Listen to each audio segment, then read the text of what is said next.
Ini pengakuan dari ex-Letu Ngadimo, bekas perwira seksi 1 Batalion 530 Parakodam Brawijaya kepada pemeriksa usai dia ditahan.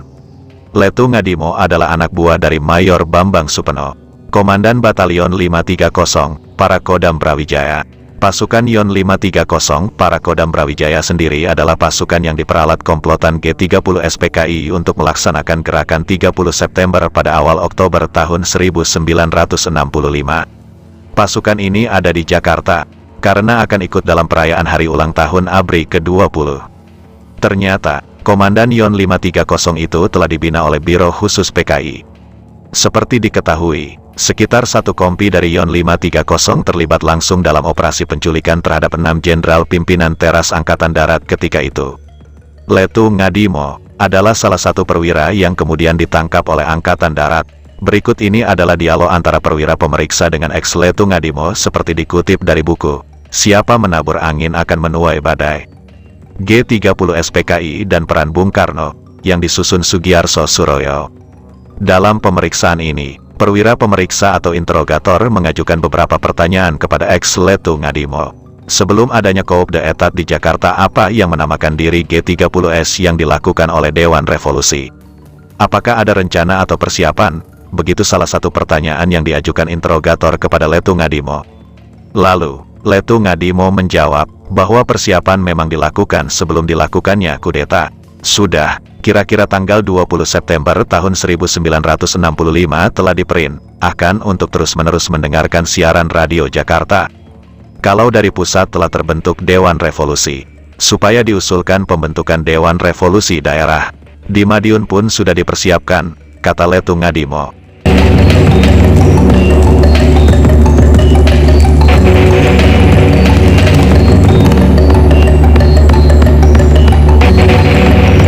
Kemudian si interogator bertanya lagi, coba saudara terangkan, apakah isi perintah operasi yang saudara terima dari Kolonel Latif sewaktu berada di Pangkalan Halim Perdana Kusuma pada tanggal 30 September tahun 1965 pukul 13.00 untuk mengadakan coup terhadap pemerintah yang sah?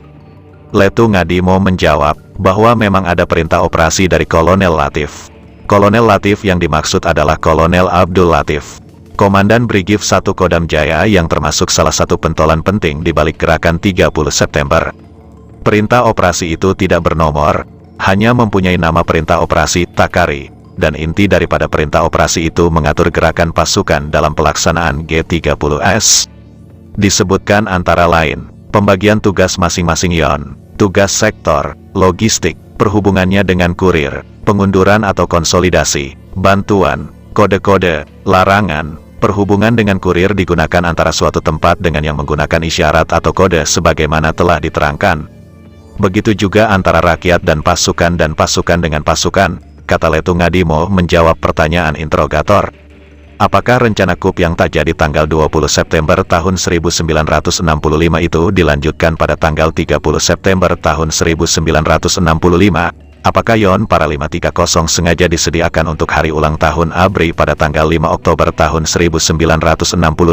Si interogator kembali bertanya. Ya, Yon 530 para memang disediakan untuk gerakan itu. Di samping digunakan untuk hari ulang tahun ABRI tanggal 5 Oktober tahun 1965, jawab Letu Ngadimo. Saudara sebagai seorang perwira TNI AD dan alat negara, kok lantas menjadi salah satu pelopor coup G30S? Itu salah atau benar? Tanya si interogator lagi. Salah, karena perintah bukan datang dari atasan militer resmi, tetapi hanya dari organisasi PKI, jawab Letu Ngadimo dengan tegas. Dewan Revolusi menurut pengakuan Letu Ngadimo adalah konsep ketua PKI DN Aidit yang kemudian dimintakan persetujuan Presiden Soekarno.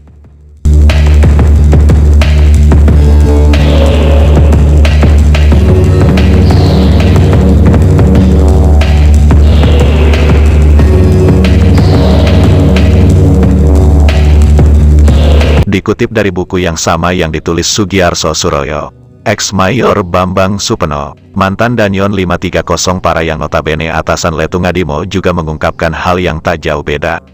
Dalam pemeriksaan setelah ditangkap, ex-Mayor Bambang Supeno, mantan Danyon 530 para Kodam Brawijaya ini banyak mengungkap sejumlah fakta penting seputar gerakan berdarah upaya kudeta G30 SPKI. Dikisahkan, dalam pemeriksaan itu, perwira interrogator mengajukan sejumlah pertanyaan kepada ex-mayor Bambang Supeno, mantan Danyon 530. Dalam keterangan saudara tanggal 4 Oktober tahun 1965 malam, bahwa yang menyebut atau berdiri di belakang apa yang menamakan diri Gerakan 30 September itu adalah beberapa partai politik di ibu kota, yaitu CCPKI pimpinan DN Aidit, golongan PNI di bawah pimpinan Ali Sastro Amijoyo dan Partindo. Dapatkah saudara memberikan keterangan yang menuju kepada pembuktian dari keterlibatan ketiga partai politik itu? Tanya si interrogator. Ex-mayor Bambang Supeno menjawab, dalam soal ini dapat saya ceritakan sebagai berikut. Saya mau membuktikan bahwa PKI berdiri di belakang apa yang dinamakan Gerakan 3 September itu adalah bahwa kira-kira 2000 sukta atau sukarelawan kita terdiri dari pemuda rakyat dan gerwani berasal bukan hanya dari Jakarta, tetapi dari Jawa Timur, Jawa Tengah, Jawa Barat. Sedangkan saya tahu benar bahwa kedua organisasi tersebut adalah organisasi selubung dari PKI dan dilatih dan dipersenjatai oleh AURI di Pondok Gede Lubang Buaya. PNI dan Partindo berdiri di belakang G30S. Saya dengar dari perwira seksi saya Letung Ngadimo yang sumbernya dari Letkol Untung dan Yon 1 Kawal Kehormatan Cakrabirawa. Jadi untuk membuktikan sokongan kedua partai lainnya saya sendiri tidak begitu tahu. Si interrogator bertanya lagi, dalam keterangan yang pernah saudara terangkan dalam pemeriksaan, saudara menyatakan bahwa Bapak akan dipaksakan untuk menandatangani suatu dekrit Dewan Revolusi oleh G30S. Dan kalau Bapak tidak mau, maka beliau akan dibunuh juga. Apakah saudara mengetahui rencana dan siapa yang disuruh merencanakan pembunuhan itu? Bapak yang dimaksud si perwira interrogator adalah Presiden Soekarno. Menanggapi pertanyaan ini, ex-mayor Bambang Supeno menjawab, persoalan ini saya dengar pada tanggal 1 Oktober tahun 1965. Kira-kira pukul 11.00 lewat, waktu saya ada di Kompleks Halim. Tidak jauh dari rumah di mana Presiden Soekarno berada. Waktu itu saya lihat sikap Kolonel Latif yang agresif mendesak kepada Jenderal Suparjo agar memaksa Presiden Soekarno untuk merestui gerakan. Saya melihat Brigjen Suparjo seperti terdesak. Bagaimana kalau Bapak tidak mau? Lantas dijawab oleh Kolonel Latif, kalau Bapak tidak mau itu soal gampang. Yang menurut penglihatan saya Kolonel Latif seakan-akan mengancam Bapak. Lantas, sudah, bawa saja tip recorder untuk merekor suara Bapak dan nanti siang disiarkan. Letkol Heru menjawab, nanti, tipnya saya ambil dulu. Letkol Untung mengatakan, tak usah atas nama Pangti Abri. Cukup sebagai pemimpin revolusi. Saya mengambil kesimpulan, seandainya Bapak tidak mau dipaksa mereka, ada kemungkinan Bapak akan dibunuh. Sedang yang menjadi pelaku utama menurut pendapat saya adalah 3 orang, yaitu Kolonel Latif, Brigjen Suparjo, dan Letkol Untung. Para perwira yang disebut ex-mayor Bambang Supeno dalam jawabannya saat diperiksa adalah pentolan-pentolan penting dalam Gerakan 30 September. Kolonel Latif yang dimaksud adalah Kolonel Abdul Latif. Saat itu, Latif adalah Komandan Brigif 1 Kodam Jaya.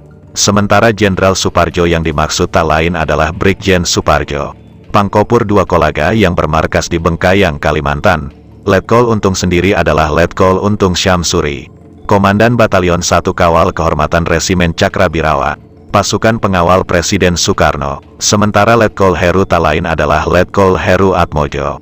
Dia adalah perwira menengah AURI yang menjabat di bagian intelijen AURI.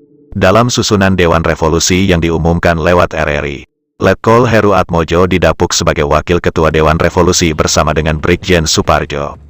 Sementara yang diangkat jadi Ketua Dewan Revolusi adalah Letkol Untung Syamsuri.